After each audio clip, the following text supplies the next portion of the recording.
Магдалена, ти веќе известно време се наоѓаш во Тајланд. Кажи ми, како оваа земја успеа да се избори со коронавирусот? Бројките сега се доста охрабрувачки, можам да речам, со оглед на тоа што Тајланд беше првата земја надвор од Кина која што регистрираше прв случај на COVID-19 и тоа веднаш на 13 јануари беше првиот случај, така што до денес бројката е дека се регистрирани вкупно 3033 инфекции и со 56 смртни случаи. Станува збор за земја од 69 милиони жители, така што пресметено на милион жители, тоа се некои бројки од 43 инфекции на милион и 0,8 смртни случаи на милион, што е сепак една охрабрувачка бројка.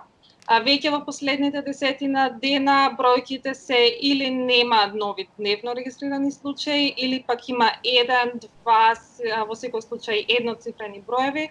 Колку тука помогна и претходните искуства со епидемии, како што беше епидемијата на SARS?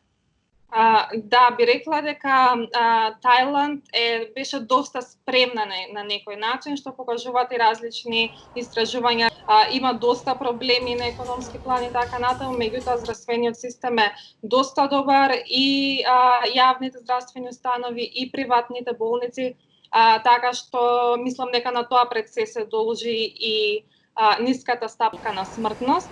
Постојано се спроведуваат мерките во смисла на тоа физичко дистанцирање, на тоа многу се внимава, строга дезинфекција, строга хигиена. Луѓето постојано носат маски, иако не се задолжителни на улица, односно задолжителни се на пример кога одите во продавница, сите ги носат маските.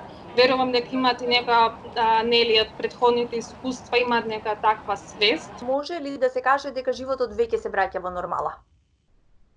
Во смисла на секојдневно функционирање, да, веќе сега е втората фаза од олабавување на мерките. Веќе се отворија шопинг центри кои што пак беа првите кои што се затворија.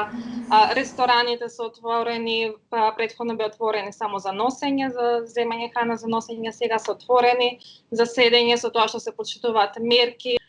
Сепак Банкок е веќе неколку години рангиран како најпосетуваниот град во светот, така што туристите се доста значаен дел од животот. Во моментот нив ги нема, бидејќи аеродромот е затворен за нови пристигнувања, економските последици и она што ќе се случува со туризмот во оваа земја, бидејќи целата економија доста се потпира на туризмот, е еден од предизвиците кои што сега се разговара настрана од здравствениот аспект.